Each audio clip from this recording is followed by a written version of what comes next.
Hello everyone and welcome back to this channel SSC GK bank.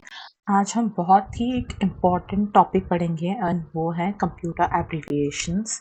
हाँ, ये static GK के हिसाब से बहुत ज़्यादा इम्पॉर्टेंट टॉपिक है एंड अभी आपको पता ही है कि जो हमारा जो सेकेंड फेज़ में जो अभी टियर 2 में जो एग्ज़ाम होने वाला है उसमें भी अभी एक कंप्यूटर का एक अभी एग्ज़ाम होगा। तो बहुत ही ज़्यादा हाई चांसेस हैं कि इसमें से कंप्यूटर एब्रिविएशन के कुछ क्वेश्चंस उसमें आ सके। एक या दो हम एक्सपेक्ट कर ही सकते, कम से कम एक तो कर ही सकते हैं। ठीक है, तो अभी हम यहाँ पे कुछ कंप्यूटर एब्रिविएशंस पढ़ेंगे, जो जो इम्पोर्टेंट है वही पढ़ेंगे। ठीक है, अभी स्टार्ट करते हैं। अभी यहाँ पे मैंने क्या किया है, जितने भी एब्रिविएशंस है ना, मैंने उनको कैटेगराइज करने की कोशिश की है। ठीक है, अभी जैसे यहाँ पे ये जो स्लाइड है इसमें मोस्टली मैंने जितने भी मेमोरी रिलेटेड जितने भी एब्रिविएशंस है वो मैंने डाले हैं।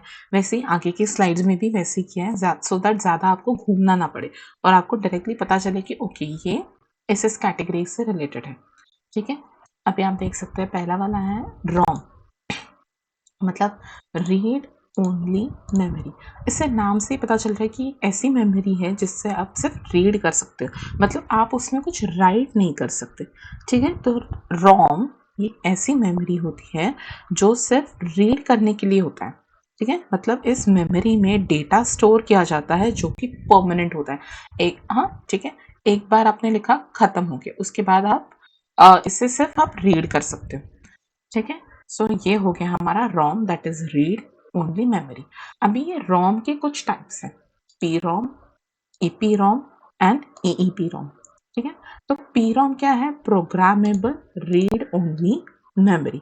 मतलब इसमें क्या कहते हैं कि इसमें डेटा हम एक बार प्रोग्राम कर सकते हैं एंड उसके बाद वो परमानेंट हो जाएगा। ठीक है, ये इन्हें बाद में ऐड करने की ज़रूरत पड़ी क्योंकि अकॉर्डिंग टू इतने सारे टेक्नोलॉजी में चेंजेस होते गए, तो उस हिसाब से हमारा रोम अडेप्ट करना चाहिए, इसलिए हमने ये बाद में अलग अलग टाइप के रोम्स में मॉडिफिकेशंस वो लोग लाते गए। ठीक है, तो अभी ये क्या है, प्रोग्रामेबल रीड ओनली मेमोरी, मतलब उसमें आप एक बार प्रोग्राम कर सकते हो एंड उसके बाद वो परमानेंट हो गया। ठीक है, नेक्स्ट क्या है, ईपी रोम। ईपी रोम मतलब erasable programmable read only memory. मतलब देखिए ये पूरा तो वैसे का वैसा ही है, पी रोम का, सॉरी, ठीक है, पी रोम का जो फुल फॉर्म है वो तो वैसे का वैसा है, सिर्फ हमने यहाँ पे क्या ऐड किया है, इरेजेबल ऐड किया है। ठीक है, तो ये जो ईपी रोम है इसमें ईपी रोम में क्या करते हैं हम कि डेटा को लिखने और इरेज करने के लिए स्पेशल अल्ट्रावायलेट लाइट जो होती है उसका यूज़ करते हैं। ठीक है, एंड इस मेमोरी के अंदर डेटा एक बार लिखा जा सकता है, लेकिन बाद में उसे इरेज करके नया डेटा भी लिखा जा सकता है। ठीक है, मतलब एक बार लिखा, अगर हमें कुछ चेंजेस करने होंगे तो वो हम चेंजेस कर सकते हैं, उसको इरेज कर सकते हैं, मॉडिफाई कर सकते हैं। यहाँ पे नहीं कर सकते थे, यहाँ पे एक ही बार किया खत्म, लेकिन यहाँ पे हम कर सकते हैं यूजिंग यूवी रेस। ठीक है, एंड नेक्स्ट वाला कौन सा है, EEPROM, that is electrically erasable programmable read only memory. देखिए अभी फिर से ये इतना पार्ट तो सेम है, बस आगे आ गया इलेक्ट्रिकल। ठीक है, तो अभी ये आई थिंक ये रीड ओनली मेमोरी हो गया। अभी इससे तो हमें सिर्फ ये एक सिर्फ ये वर्ड्स हमें याद रखने हैं। ठीक है, नेक्स्ट, अभी नेक्स्ट है रैम। रैम मतलब क्या होता है, रैंडम एक्सेस मेमोरी होता है। मतलब इसमें क्या होता है, इसमें कंप्यूटर का प्रोसेसर जो होता है वो कौन सा डेटा स्टोर करता है, वो जो वो करंटली यूज कर रहा है। ठीक है, अभी आप इसे ऐसे सोच सकते हैं कि अगर आपको कुछ क्राफ्टिंग का काम करना है, ओके, कुछ बना रहे हैं आप, DIY कुछ आप बना रहे हो, तो आप क्या करेंगे, एक ही बार में आप अपने कबर्ड से आपको कुछ कार्डबोर्ड, कार्ड पेपर, सिजर, सेलो टेप्स, फेविकॉल, जो भी चीज़ें चाहिए आपने वो सब एक बार लिया। ठीक है, अभी आपने अगर कुछ एक बार कुछ कट किया, हाँ, या फिर एक बार आपने कुछ उसे फेविकॉल वगैरह कुछ ना एडेसिव गम्स वगैरह लगाया, क्या आप उसे फिर से वो चीज़ें आप बाद में अंदर रखने के लिए जाएंगे क्या कबर्ड में? नहीं, नहीं करेंगे ना आप। क्यों? क्योंकि आपको पता है कि ये जो चीज़ें हैं ये मुझे अभी करंटली यूज़ करनी है। तो ऐसा तो नहीं होगा कि मैं एक बार उसे पेपर को कट करूँगी, फिर वापस जाऊँगी, कबर्ड में रखूँगी, फिर वापस जब चाहिए वापस अगर मुझे दूसरा कट करना होगा, फिर से निकालूँगी, नहीं। इसमें देखिए टाइम कितना वेस्ट हो रहा है, तो प्रोसेसर का भी इसमें टाइम वेस्ट हो सकता है ना। अगर ऐसा हुआ तो आपका लैपटॉप या कंप्यूटर कितना स्लो चलेगा। तो इसलिए प्रोसेसर क्या करता है, जो करंटली उसे जो जो चीज़ें जो जो एप्स होंगे या सॉफ्टवेयर होंगे जिसे जो वो अभी अभी इसी टाइम में जो वो यूज़ कर रहा है वो सारी मेमोरी वो इसमें रखता है, रैम में रखता है। ठीक है, वेरी सिंपल, बहुत सिंपल था ये। नेक्स्ट है एस रैम। ऐसा है, अभी ये रैम की ये दो टाइप्स हैं। इसका ना ज़्यादा हमें याद, मतलब इसके डिस्क्रिप्शन हमें याद में नहीं रखना है, सिर्फ क्या है क्या नहीं इतना याद रखिए। एस रैम क्या होता है, स्टैटिक, और डी रैम क्या होता है, डायनेमिक। ठीक है, एक स्टैटिक है तो दूसरा अपोजिट क्या है उसका, डायनेमिक है। ठीक है, सिंपल है। नेक्स्ट करते हैं।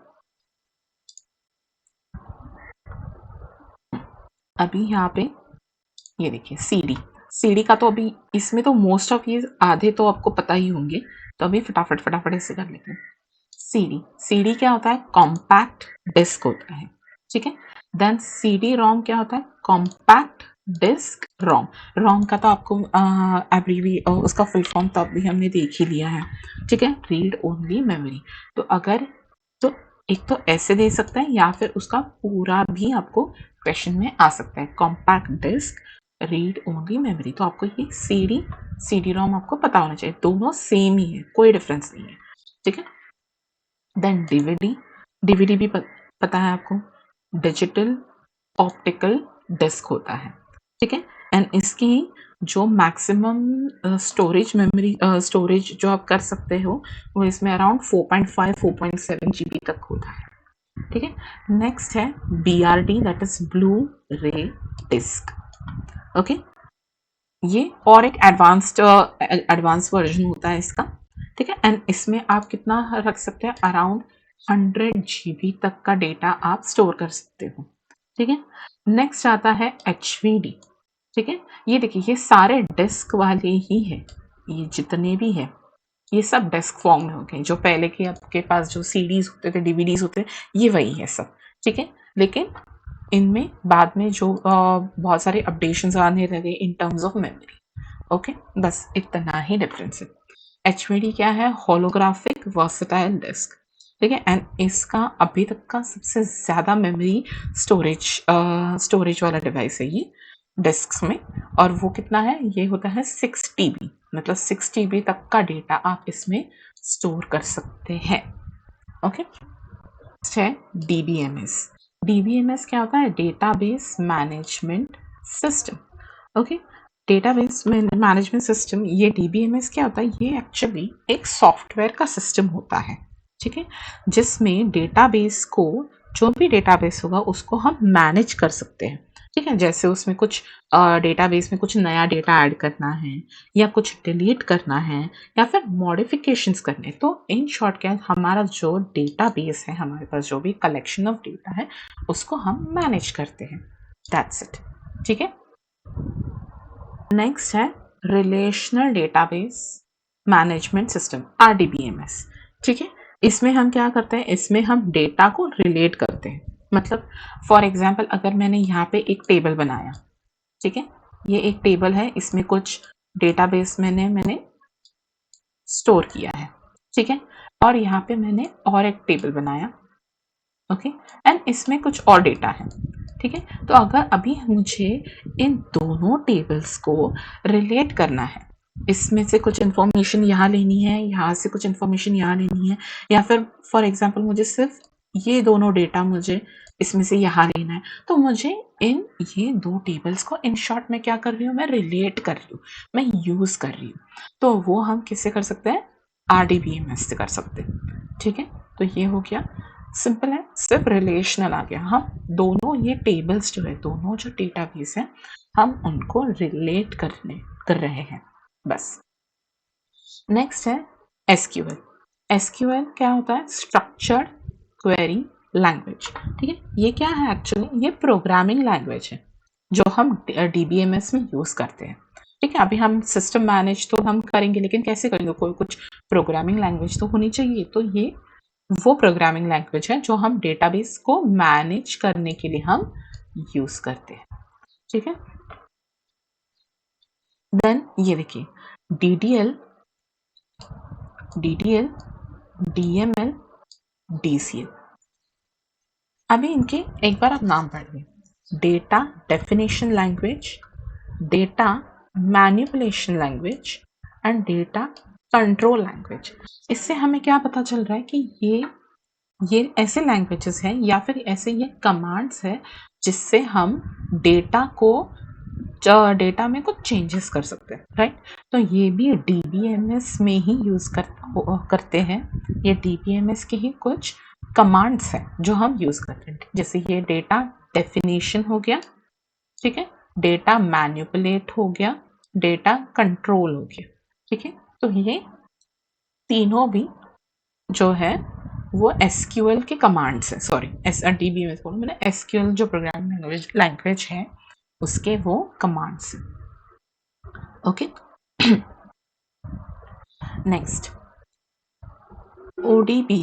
ओडीबीएस मतलब क्या होता है, ओपन डेटाबेस कनेक्टिविटी। अभी देखिए, ये नाम से हमें पता चल रहा है कि ये किस टाइप का डेटाबेस है, ये ओपन डेटाबेस है। ठीक है, an open database connectivity. Like for example, मुझे देखना है, मुझे मुंबई से दिल्ली के लिए मुझे ट्रेन्स देखनी कौन कौन सी अवेलेबल है। तो मैं क्या करूँगी, रेलवे की जो ऑफिशियल वेबसाइट होगी उस पर मैं जाऊँगी, मुंबई टू दिल्ली डालूंगी, कौन सी डेट है, कौन से डेट पे मुझे जर्नी करनी है वो डालूंगी। एंड जैसे ही मैं एंटर करूँगी तो क्या होगा, पूरी एक लिस्ट आएगी।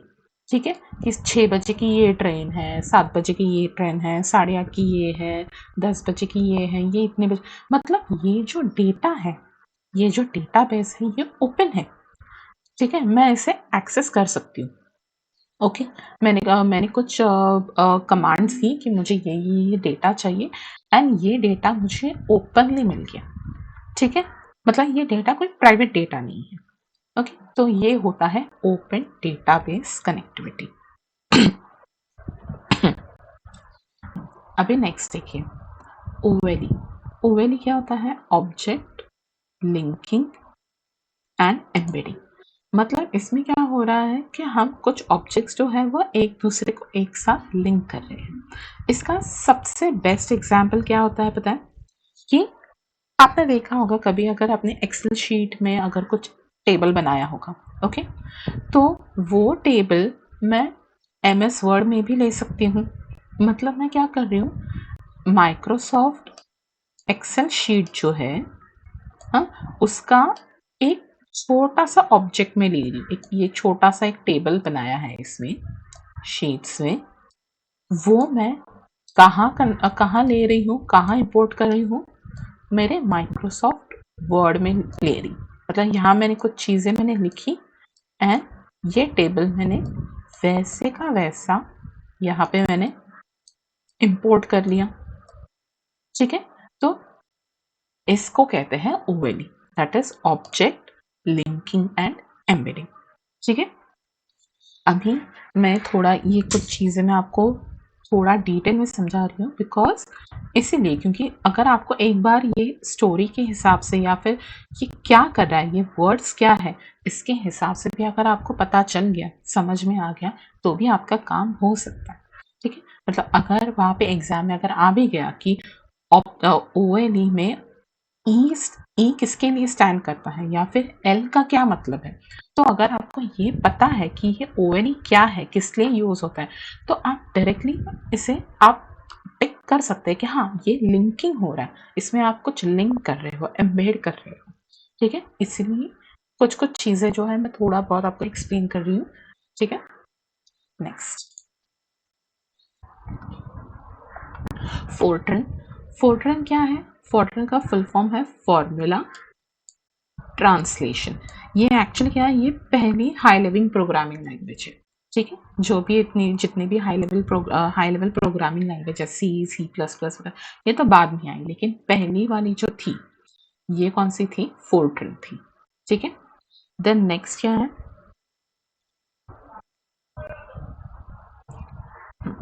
नेक्स्ट अभी है बेसिक। बेसिक का फुल फॉर्म क्या है? Beginners all purpose symbolic instruction code. देखिए नाम से ही पता चल रहा है कि एक तो बिगिनर्स के लिए है, ठीक है। All purpose symbolic instruction code मतलब इसमें ऐसे कोड होंगे, हाँ, जो कि ऑल पर्पस होंगे, बिगिनर्स के लिए होंगे। मतलब अगर कोई नया या फिर नया कोई सीख रहा है, हाँ, कोडिंग सीख रहा है, तो वो इजीली उसे सीख सकता है। मतलब एक्चुअली क्या होता है कि इंग्लिश लैंग्वेज के छोटे मोटे जो वर्ड्स होते हैं उसका उसे यूज़ किया जाता है, ठीक है, जिससे बिगिनर्स को प्रोग्रामिंग कॉन्सेप्ट्स आसानी से समझ में आते हैं, ठीक है। इसीलिए एंड उसको बोलते हैं बेसिक, ठीक है। नेक्स्ट है कोबोल।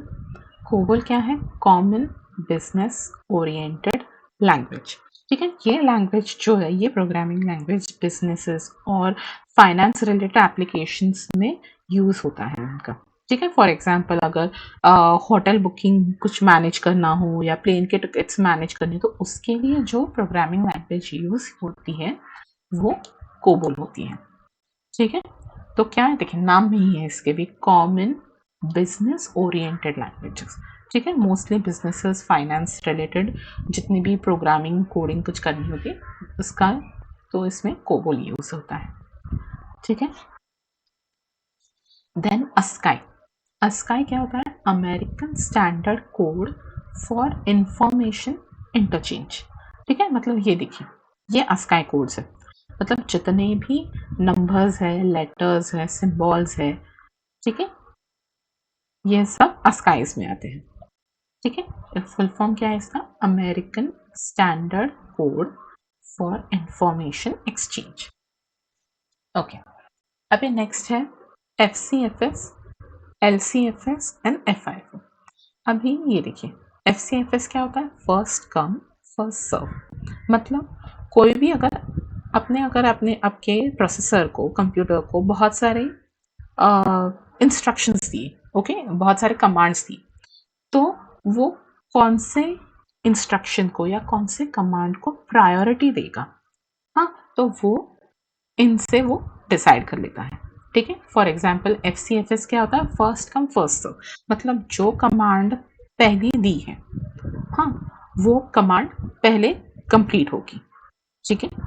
देन उसी उसी के हिसाब से ये FIFO भी होता है। देखिए, फर्स्ट इन फर्स्ट आउट, ठीक है। मतलब जो कमांड पहली दी है, जो पहला इंस्ट्रक्शन दिया है, वो पहले एग्जीक्यूट होगा, ओके।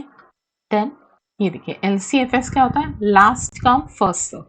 हाँ, मतलब क्या होता है कि फॉर एग्जाम्पल आपने बुक्स के ऊपर बुक्स रखे हैं, ठीक है, ये बुक्स के ऊपर कुछ बुक्स रखे हैं, ऐसे बहुत सारे रखे हैं बुक्स, तो उठाते टाइम, जो बुक्स उठाते टाइम आप क्या करेंगे? ये जो लास्ट बुक है वो पहले उठाएंगे, तो उसी का मतलब होता है लास्ट कम फर्स्ट सर्व, ठीक है। तो ये तीनों भी हो गया, FCFS FIFO एक ही है, ठीक है, ऑलमोस्ट उनका मीनिंग सेम ही है। एंड LCFS क्या होता है? ये last come first serve. Next, अब देखिए जिफ। जिफ तो आपको पता ही है, जिफ आप मोस्टली आपने देखे होंगे, यूज किए होंगे। तो उसका फुल फॉर्म क्या है? ग्राफिक्स इंटरचेंज फॉर्मेट, ठीक है। इसमें समझाने जैसा कुछ है नहीं। JPG भी नॉर्मल जो फोटोज यूज करते हो, जो फोटोज क्लिक करते हो, जिसमें आप एडिटिंग क्रॉपिंग करते हो, वो सब इमेजेस जो भी होते हैं वो JPG के फॉर्मेट में होते हैं।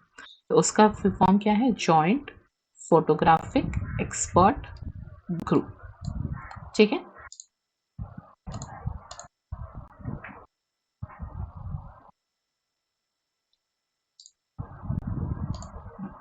नेक्स्ट है PNG। PNG क्या होता है? पोर्टेबल नेटवर्क ग्राफिक्स, ठीक है। अभी ये इमेजेस कैसे होती है कि अगर आपको फॉर एग्जांपल देखिए, ये मैंने एक इमेज ली है, ये इमेज मुझे सिर्फ इतना पार्ट चाहिए मुझे इसका, ठीक है।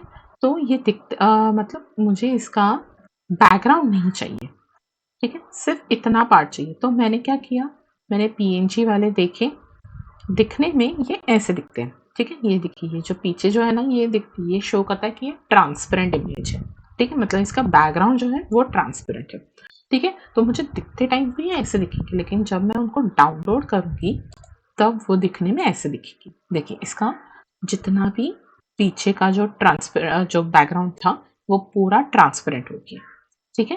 तो ये होते हैं पीएनजी वाले।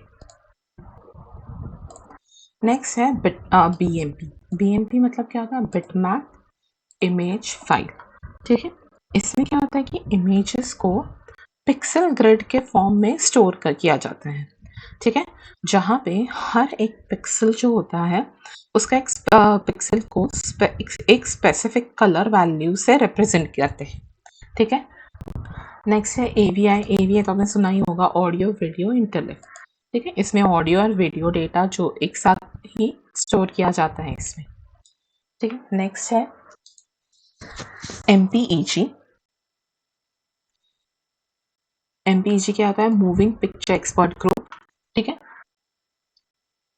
MP3, एमपीईजी ऑडियो लेयर 3, ठीक है। मतलब एमपीईजी का ये जो फुल फॉर्म जो है मूविंग पिक्चर, ये भी वीडियोस के लिए ही होता है। ये देखिए, मूविंग पिक्चर्स दिया है यहाँ पे, ठीक है। एंड तो ये एमपीईजी हो गया। एंड MP3 क्या होता है, एमपीईजी ऑडियो लेयर 3 होता है, ठीक है। बस इतना ही फर्क है इसमें। देन नेक्स्ट क्या है, डीवीआर। डीवीआर मतलब क्या होता है, डिजिटल वीडियो रिकॉर्डर, ठीक है। मतलब कोई भी वीडियो रिकॉर्ड आप इसमें कर सकते हो, जैसे सीसीटीवी का जो भी सर्विलेंस जो होता है, जो वो जिसमें रिकॉर्ड होता है पूरा, उसे डीवीआर कहते हैं, ठीक है। एक वीडियो रिकॉर्डर होता है जिसमें वो सारा डेटा आपका स्टोर करते हैं, ठीक है। Next CRT, that is cathode ray tube. ये ऐसे वाले आपने पहले देखे होंगे, ठीक है। टीवीज, कंप्यूटर्स, मॉनिटर्स वगैरह ऐसे होते थे, तो इनमें सीआरटी ट्यूब्स होती थी, ठीक है। तो इसे कहते हैं CRT, that is cathode ray tube. Next LCD, तो पता ही है आपको, LCD LED, that is liquid crystal display. And LED क्या होता है, लाइट एमिटिंग डायोड, ठीक है। नेक्स्ट टीएफटी क्या होता है, थिन फिल्म ट्रांजिस्टर, ठीक है। ये जो टेक्नोलॉजी जो होती है ये मोस्टली एलसीडी स्क्रीन्स में यूज होती है, ठीक है। तो इसलिए ये भी यहाँ पे ही लिखा है TFT, that is thin film. देखिए, आपको नाम से ही पता चल रहा है कि ये थिन फिल्म उसमें यूज हो रही है। इस टेक्नोलॉजी की वजह से ये जो सीआरटी जो होता, ये जो ऐसे वाले मॉनिटर्स होते थे जो बल्कि होते थे, वो अभी ऑलमोस्ट कट हो गया। मतलब लिटरली इतना सा ही इसका पोर्शन रह गया, ठीक है। लिटरली इतना इतना पोर्शन ही हम यूज करते हैं, ये इतना पार्ट तो ऑलमोस्ट कैंसिल हो गया, तो वो इसी की वजह से।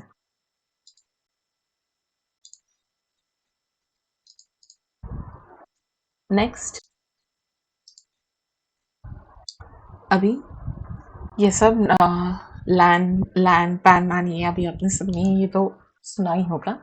बस एक बार फटाफट देख लेते हैं। लैन मतलब क्या होता है, लोकल एरिया नेटवर्क होता है, ठीक है। पैन मतलब पर्सनल एरिया नेटवर्क होता है, ठीक है। मतलब आपके फॉर एग्जांपल ये कौन सा नेटवर्क होता है, पर्सनल पैन मतलब कौन सा होता है, फॉर एग्जांपल आपने आपके मोबाइल में ब्लूटूथ ऑन किया, ठीक है। ये कौन सा टाइप का नेटवर्क हो गया, ये पर्सनल एरिया हो गया, ठीक है। कैन कैन क्या होता है, कैंपस एरिया नेटवर्क होता है। मतलब एक कैंपस में अगर आपकी एक कॉलेज या फिर यूनिवर्सिटी में जो नेटवर्क यूज किया जाता है उसे मोस्टली कैंपस एरिया नेटवर्क बोलते हैं। या फिर आपके पूरे बिल्डिंग में अगर एक डेडिकेटेड एक नेटवर्क होगा तो वो भी कैन में आता है, ठीक है। देन मैन क्या होता है, मेट्रोपॉलिटन, मतलब एक पूरा का पूरा मेट्रोपॉलिटन सिटी उसके अंडर आता है, ठीक है। देन वैन क्या होता है, वाइड एरिया नेटवर्क, ठीक है। ये सिंपल है मोस्टली तो। देन वाईफाई क्या होता है? Wireless fidelity, and lifi is light fidelity. Okay, next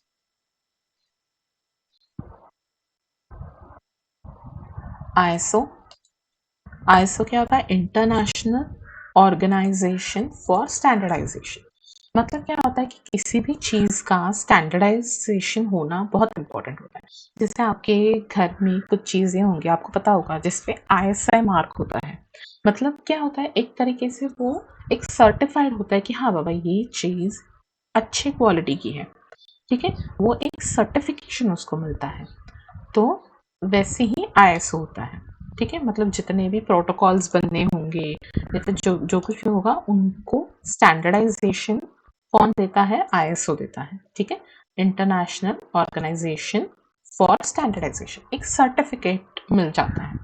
ठीक है, नेक्स्ट क्या है? ओएसआई. ओएसआई क्या है? Open system interconnection.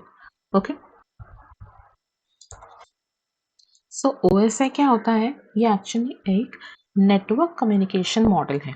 ठीक है, जिसमें प्रोटोकॉल्स या फिर स्टैंडर्ड्स डिफाइन करते हैं. ठीक है, ये इसी के अंडर आता है, आईएसओ ने ही इसे सर्टिफाइड किया है. ठीक है, इसमें हम क्या करते हैं कि अलग अलग डिवाइसेस और एप्लीकेशंस जो भी है, उनको नेटवर्क में कम्युनिकेशन करने में हेल्प मिलती है. ठीक है, मतलब अभी इतना इतना बड़ा हमारा नेटवर्क है, उसमें हमारी ये जो एप्स है या फिर अलग अलग जो डिवाइसेस है, वो कैसे कम्युनिकेट करेगी? मेन तो वही है ना, इंटरनेट पे तो हम वही तो करते हैं, कम्युनिकेट करते हैं. तो वो हम कैसे करें? तो वो सारे प्रोटोकॉल्स जो भी है, वो ओएसआई में दिए गए हैं, उसने डिफाइन किए हैं. ठीक है, नेक्स्ट क्या है? डीएनएस. डीएनएस क्या होता है? Domain name system.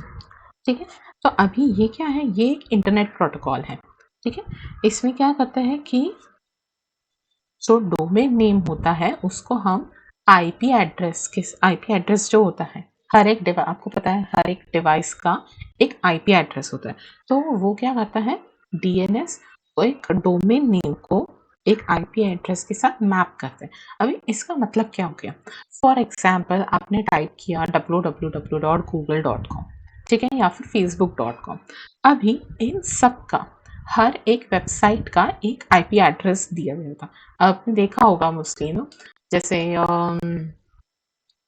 ऐसे फॉर्म में दिया जाता है 190.180. ऐसे करके जो आईपी एड्रेसेस होते हैं. हाँ, तो अभी यहाँ पे एक्चुअली देखा जाए तो इंटरनेट जो है, वो इन पे काम करता है. वो जो नाम जो दिया होता है कि www.google.com या facebook.com, ये सब हमारे नहीं होते, क्योंकि हम इतने कॉम्प्लेक्स नंबर्स की स्ट्रिंग, हाँ, तो हम याद नहीं रख सकते. ठीक है, लेकिन हमें गूगल जैसा वर्ड, हाँ, फेसबुक जैसा वर्ड, ट्विटर जैसे वर्ड्स, हाँ, ये हम याद रख सकते हैं. तो डीएनएस का काम क्या होता है कि डोमेन नेम जो होता है, डोमेन नेम को आईपी एड्रेस के साथ वो मैप करता है. ठीक है, एंड इससे हम आराम से जो भी हमें वेबसाइट का हमें चाहिए, वो हमारी इंटरनेट में ओपन हो जाती है. ठीक है, तो ये काम होता है डीएनएस का. ओके, देन एफटीपी क्या होता है? देखिए, फाइल ट्रांसफर प्रोटोकॉल, इसके नाम से हमें पता चल रहा है कि हम कोई, ये नेटवर्क प्रोटोकॉल है जिसमें हम क्या कर रहे हैं? फाइल्स को कंप्यूटर नेटवर्क में हम ट्रांसफर कर रहे हैं. ठीक है, जितना भी हमारा इंटरनेट है, उसमें हम क्या करें? हमारी फाइल्स को ट्रांसफर कर रहे हैं. ठीक है, नेक्स्ट क्या है? PNP, plug and play. Plug and play क्या होता है? मतलब नाम से ही देखिए कि मैंने प्लग किया, मतलब उसको मैंने वो डिवाइस मैंने लगाया, प्लग ऑन किया, एंड वो डायरेक्टली चालू हो गया. इसका बेस्ट एग्जांपल क्या होता है पता है? हमारा जो पेन ड्राइव होता है. ठीक है, पेन ड्राइव को जैसे आपने इंसर्ट किया आपके यूएसबी में, हाँ, आपको उसके लिए कुछ अलग कुछ ना सॉफ्टवेयर रन नहीं करना पड़ता है, राइट? एक बार प्लग किया, डायरेक्टली आपका पूरे जितने भी उसमें जितने भी फाइल्स है, वो सारे दिखने लगते हैं. ठीक है, तो वही होता है plug and play. Okay, then UPnP क्या है? Universal plug and play. ठीक है, एंड यूएसबी तो पता है आपको, इस ये क्या होता है, यूनिवर्सल सीरियल बस। ठीक है, तो ये आज के फर्स्ट पार्ट में इतना ही रखते हैं, और बहुत सारे हैं, मतलब ऑलमोस्ट और 35-40 और होंगे जो इम्पोर्टेंट वाले हैं। ठीक है, तो वो हम नेक्स्ट क्लास में करेंगे। ठीक है, थैंक यू।